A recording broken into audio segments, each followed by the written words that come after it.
Hello students, Jaunpur biology zone में आपका बहुत बहुत स्वागत है। आज हम फाइलम मोलस्का से संबंधित कुछ बहुत ही महत्वपूर्ण प्रश्नों को लेके आए हैं, जो कि आपकी आगामी आने वाली जो परीक्षाएं हैं जैसे TGT, PGT, NEET, LT, NBS आदि के लिए फाइलम मोलस्का से संबंधित ये जो प्रश्न हैं वो बहुत ही ज़्यादा महत्वपूर्ण होने वाले हैं। तो आइए हम बारी बारी से एक एक प्रश्नों को देखते हैं और उन प्रश्नों का आंसर भी देखेंगे, साथ ही उनका वर्णन भी करेंगे। तो सबसे पहला क्वेश्चन है, सुक्ति, क्लैंप्स तथा शंभु सभी सदस्य हैं, यानी oysters, clams and mussels all belong to, यानी सुक्ति, क्लैंप तथा शंभु सभी सदस्य हैं। ए गैस्ट्रोपोडा के, बी बाइवैल्विया के, सी सिफेलोपोडा के, डी पॉलीप्लाइकोफोरा के। तो देखिए, ओइस्टर्स, क्लैम्स एंड जो मसेल्स होते हैं वो मुख्य रूप से बाइवैल्विया के क्या होते हैं, सदस्य होते हैं, बाइवैल्विया के सदस्य होते हैं। तो इसमें आपका ऑप्शन नंबर बी क्या हो जाएगा, ये राइट आंसर हो जाएगा। देखिए यहाँ दिया है, क्लैम्प्स, मसेल्स, ओइस्टर्स, स्कैलॉप्स आदि मोलस्का संघ के वर्ग बाइवैल्विया के सदस्य हैं। इन जंतुओं के शरीर दो कवच से ढके रहते हैं जो कैल्शियम कार्बोनेट का बना होता है। दोनों कवच आपस में लिगामेंट द्वारा जुड़े रहते हैं। शरीर के ऊपर का कवच प्राणी के कोमल हिस्सों की क्या करता है, सुरक्षा करता है। अगला क्वेश्चन है, घोंघे के गतिशील शुक्राणु कहलाते हैं। ए ओलिगोपाइरिन, बी यूपाइरिन, सी यूरिपाइलस और डी एपाइलस। तो घोंघे के जो गतिशील शुक्राणु होते हैं वो मुख्य रूप से यूपाइरिन कहलाते हैं। क्या कहलाते हैं, यूपाइरिन। तो ऑप्शन नंबर बी इसमें क्या हो जाएगा, आपका राइट आंसर हो जाएगा। देखिए यहाँ दिया है, घोंघे में दो प्रकार के शुक्राणुओं का निर्माण होता है। पहला है यूपाइरिन। आइए यूपाइरिन के बारे में देखते हैं। ये छोटे धागे नुमा तथा पुच्छ युक्त होते हैं। ये गतिशील यानी मोटाइल होते हैं तथा निषेचन के योग्य होते हैं। और दूसरा है ओलिगोपाइरिन। ये बड़े तंतुनुमा तथा पुच्छ युक्त होते हैं। ये अगतिशील यानी नॉन मोटाइल होते हैं तथा निषेचन के योग्य नहीं होते हैं। अगला क्वेश्चन है, पाइला में वायु श्वसन होता है। ए पल्मोनरी सैक द्वारा, बी मेंटल द्वारा, सी टीनिडियम द्वारा और डी ब्रैंकी द्वारा। तो देखिए, पाइला में जो वायु श्वसन की प्रक्रिया होती है वह मुख्य रूप से पल्मोनरी सैक द्वारा होती है। किसके द्वारा, पल्मोनरी सैक यानी फुफ्फुसीय कोश द्वारा होती है और फुफ्फुसी कोश में यह होती है। तो ऑप्शन नंबर ए क्या हो जाएगा, आपका राइट आंसर हो जाएगा। यहाँ देखिए दिया है, पाइला जिसे हम एप्पल स्नेल भी बोलते हैं, एक मोलस्क है। यह एक उभयचर है, अर्थात जल तथा भूमि दोनों जगहों पर रहने के लिए अनुकूलित होता है। यह जल में गिल द्वारा तथा भूमि पर फुफ्फुसी कोश यानी पल्मोनरी सैक द्वारा क्या करता है, श्वसन की प्रक्रिया करता है। अगला क्वेश्चन है, पाइला किस प्रकार के जीवन के लिए अनुकूलित है। ए आकाशीय, बी जलीय, सी उभयचर, डी बेंथिक। तो ऊपर हमने आपको बताया जो पाइला होता है, पाइला एक प्रकार का क्या है, उभयचर प्रकार का जीव है जो जमीन पर और जल में दोनों जगहों पर जीवन के लिए क्या है, अनुकूलित है। तो इसमें आपका ऑप्शन नंबर सी उभयचर क्या हो जाएगा, ये राइट आंसर हो जाएगा। अगला क्वेश्चन है आपका, रेडुला है। ए पाचन अंग पाइला का, बी यूनियों का श्वसन अंग, सी पाइला का जननांग और डी तारामीन का श्वसन अंग। तो रेडुला मुख्य रूप से पाइला का क्या होता है, पाइला का यह पाचन अंग होता है, यानी ऑर्गन ऑफ डाइजेशन इन पाइला। तो इसमें आपका ऑप्शन नंबर ए क्या हो जाएगा, ए आपका राइट आंसर हो जाएगा। देखिए यहाँ दिया है, रेडुला मोलस्का संघ के बहुत से जंतुओं जैसे पाइला आदि में पाचन तंत्र का एक महत्वपूर्ण अंग है, जो कि भोजन के चबाने में क्या करता है, उनकी सहायता करता है। अगला क्वेश्चन है, मोलस्का में श्वसन वर्धक होता है। ए हीमोग्लोबिन, बी एरिथ्रोसिन, सी हीमोसाइनिन और डी उपर्युक्त में से कोई नहीं। तो मोलस्का में जो मुख्य श्वसन वर्धक होता है वह हीमोसाइनिन होता है। तो आपका ऑप्शन नंबर सी इसमें क्या हो जाएगा, हीमोसाइनिन, ये राइट आंसर हो जाएगा। यहाँ देखिए दिया है मोलस्का तथा आर्थ्रोपोडा संघ के कुछ जंतुओं में हीमोसाइनिन नामक श्वसन वर्धक पाया जाता है, जो इनके रुधिर प्लाज्मा में घुला होता है तथा रुधिर को नीला रंग प्रदान करता है। श्वसन वर्धक का कार्य श्वसन क्रिया के दौरान गैसीय परिवहन का होता है। हीमोसाइनिन ऑक्सीजन को शरीर के विभिन्न भागों तक पहुँचाने का कार्य करता है। अगला क्वेश्चन है, आर्गन ऑफ बोजेनस है। ए काकरोच में उत्सर्जी अंग, बी मोलस्का में उत्सर्जी अंग, सी कुछ इकाइनोडर्म में श्वसनीय अंग और डी केकड़ों में आस्मो रेगुलेटरी अंग। तो आर्गन ऑफ बोजेनस मुख्य रूप से मोलस्का में उत्सर्जी अंग के रूप में पाए जाते हैं। तो ऑप्शन नंबर बी इसमें क्या हो जाएगा, ये राइट आंसर हो जाएगा। यहाँ देखिए दिया है आर्गन ऑफ बोजेनस कुछ मोलस्क जैसे स्वच्छ जलीय घोंघे यानी फ्रेश वाटर मसेल में पाया जाता है, जो वृक्क यानी किडनी की तरह उत्सर्जन का कार्य करता है। अगला क्वेश्चन है, मोती उत्पन्न करने वाली भारतीय प्रजाति है। A Ostrea indica, B Ostrea vulgaris, C पिक्टेंडा इंडिका, डी पिक्टेंडा वल्गैरिस। तो मोती उत्पन्न करने वाली जो भारतीय प्रजाति होती है वह होती है पिंकटाडा वल्गैरिस। तो इसमें आपका ऑप्शन नंबर डी क्या हो जाएगा, पिंकटाडा वल्गैरिस, ये राइट आंसर हो जाएगा। देखिए यहाँ दिया है उत्तम प्रकार का मोती पिंकटेडा की विभिन्न जातियों से प्राप्त होता है। इन्हें सामान्यतः पर्ल ओइस्टर कहते हैं। ये मोलस्का संघ के जीव हैं। पिंकटेडा वल्गैरिस मोती उत्पन्न करने वाली भारतीय प्रजाति है, जिसे भारतीय पर्ल ओइस्टर भी कहते हैं। अगला क्वेश्चन है, पिंकटेडा वल्गैरिस है। ए कैट मछली, बी एक घोंघा, सी मोती ओइस्टर, डी कीमती कोरल। तो मैंने अभी आपको ऊपर भी बताया कि जो पिंकटेडा वल्गैरिस है वह एक प्रकार का मोती ओइस्टर है यानी पर्ल ओइस्टर है। तो इसमें आपका ऑप्शन नंबर सी क्या हो जाएगा, ये राइट आंसर हो जाएगा। अगला क्वेश्चन है, मोती की माता नाम से जाना जाता है। ए कांचियोलिन, बी कैल्साइट, सी नेक्रे, डी इनमें से कोई नहीं। तो मोती की माता के नाम से मुख्य रूप से नेक्रे को जाना जाता है, नेक्रे को। तो इसमें ऑप्शन नंबर सी नेक्रे क्या हो जाएगा, ये आपका राइट आंसर हो जाएगा।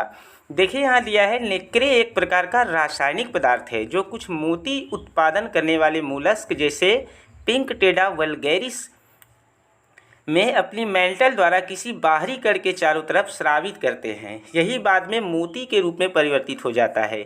नेक्रे को ही मोती की माता यानी मदर ऑफ पर्ल के नाम से जाना जाता है। अगला क्वेश्चन है, यूनियो का ग्लाचिडियम लार्वा ए स्वतंत्र रूप से तैरता है, बी मछली पर बाह्य परजीवी है, सी मछली में अंतः परजीवी है, डी निचले जल में तैरता है। तो यूनियो का जो ग्लोचिडियम लार्वा होता है वह मछली पर बाह्य परजीवी होता है। तो इसमें आपका ऑप्शन नंबर बी क्या हो जाएगा, ये राइट आंसर हो जाएगा। देखिए यहाँ दिया है यूनियो का ग्लाइचिडियम लार्वा स्वतंत्र रूप से न तो तैर सकता है और न ही भोजन ग्रहण कर सकता है। इन्हें विकसित होने या जीवित रहने के लिए किसी ताजे जल में रहने वाली मछली की आवश्यकता होती है, जिस पर ये बाह्य परजीवी के रूप में वास करते हैं तथा उससे अपना पोषण प्राप्त करते हैं। ये कायांतरण के पश्चात वयस्क में रूपांतरित हो जाते हैं। अगला क्वेश्चन है, यूनियो में कंकत क्लोम किस प्रकार के होते हैं। ए प्रोटोब्रांक, बी फिलीब्रांक, सी यूलेमेलीब्रांक, डी सेप्टोब्रांक। तो पूछा है यूनियो में कंकत क्लोम किस प्रकार के होते हैं, यानी taenidium of Unio are of which type. तो देखिए जो यूनियो में कंकत क्लोम होते हैं वो क्या होते हैं, वो आपका ऑप्शन नंबर सी देखिए यूलेमिलीब्रैंक प्रकार के होते हैं। तो इसमें आपका ऑप्शन नंबर क्या हो जाएगा, सी, ये राइट आंसर हो जाएगा। यहाँ देखिए दिया है यूनियो एक मोलस्का संघ का प्राणी है जो जलीय जीवन का निर्वहन करता है। इसमें श्वसन हेतु मेंटल गुहा में एक जोड़ी लंबी कंकत क्लोम या टीनिडिया पाई जाती है जो यूलेमेलीब्रांक प्रकार की होती है। इसमें चपटे क्लोम तंतु दो कतारों में स्थित होते हैं और दोनों कतार समान होते हैं तथा कशाभिक संधि झिल्ली में परिवर्तित हो जाता है। अगला क्वेश्चन है, यूनियो में केबर्स आर्गन का क्या काम होता है।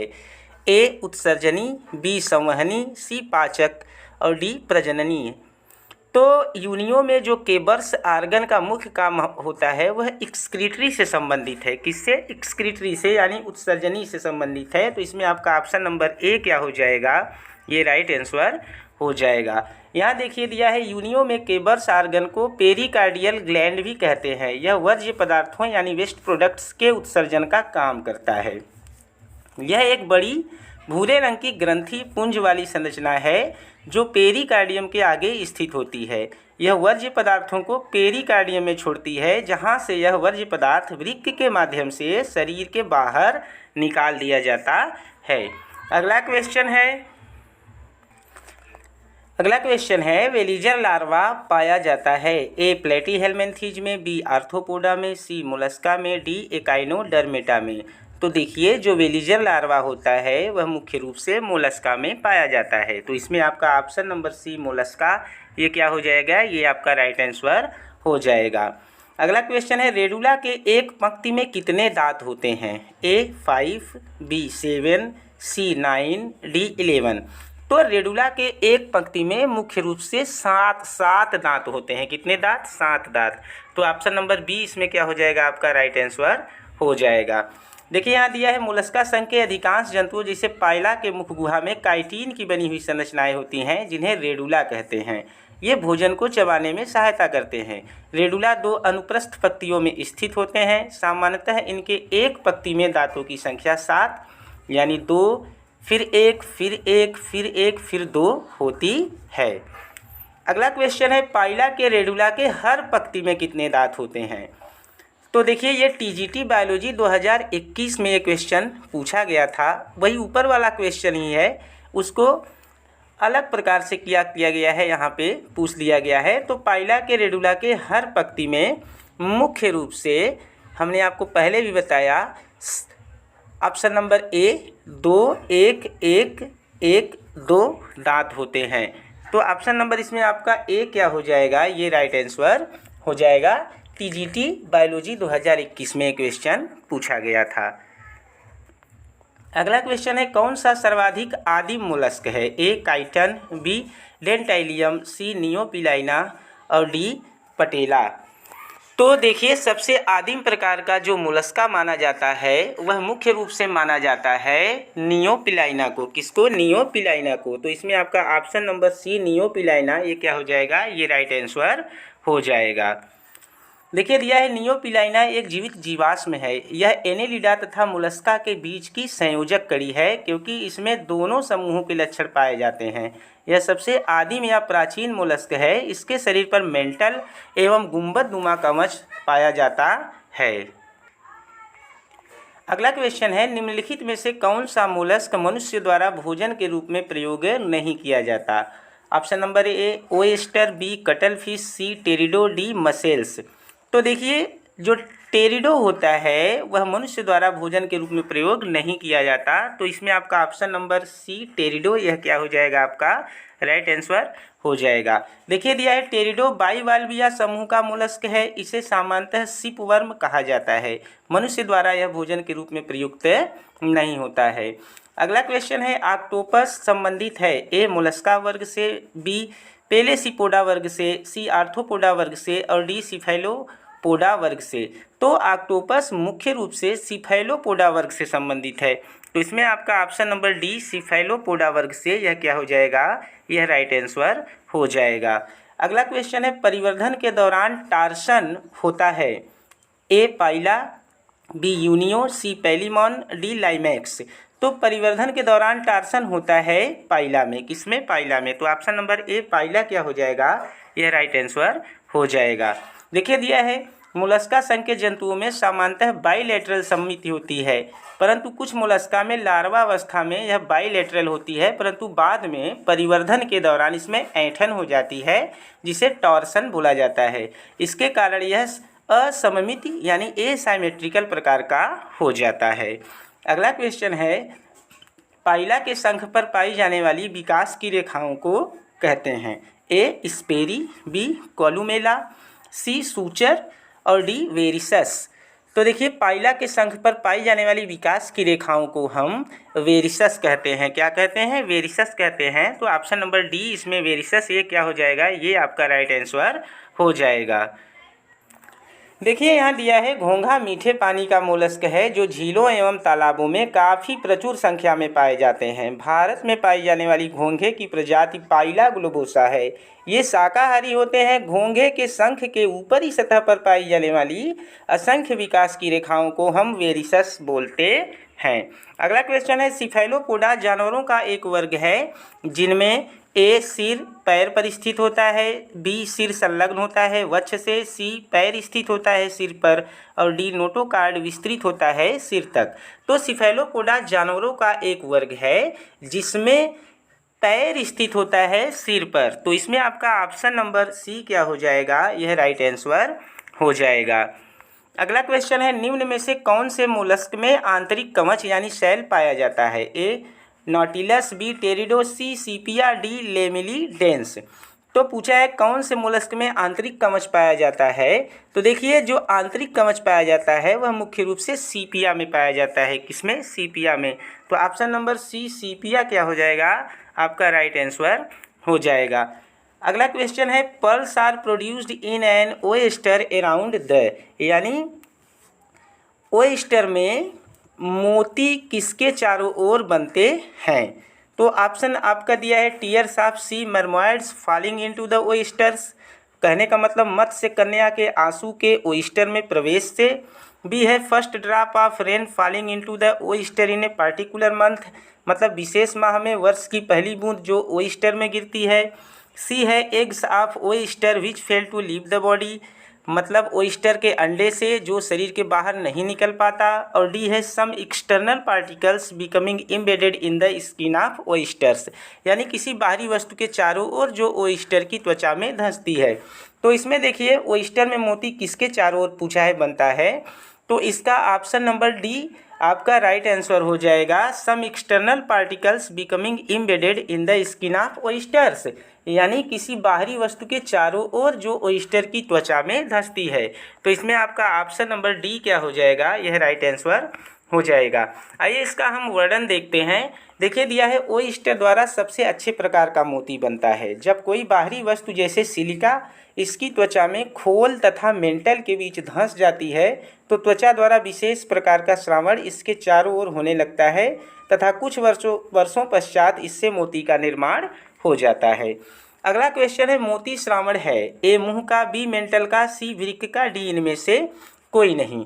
तो देखिए जो मोती श्रावण है, मोती श्रावण क्या है? मेंटल का क्या है? एक हिस्सा है। तो इसमें ऑप्शन नंबर क्या हो जाएगा? बी मेंटल का, यह राइट आंसर हो जाएगा।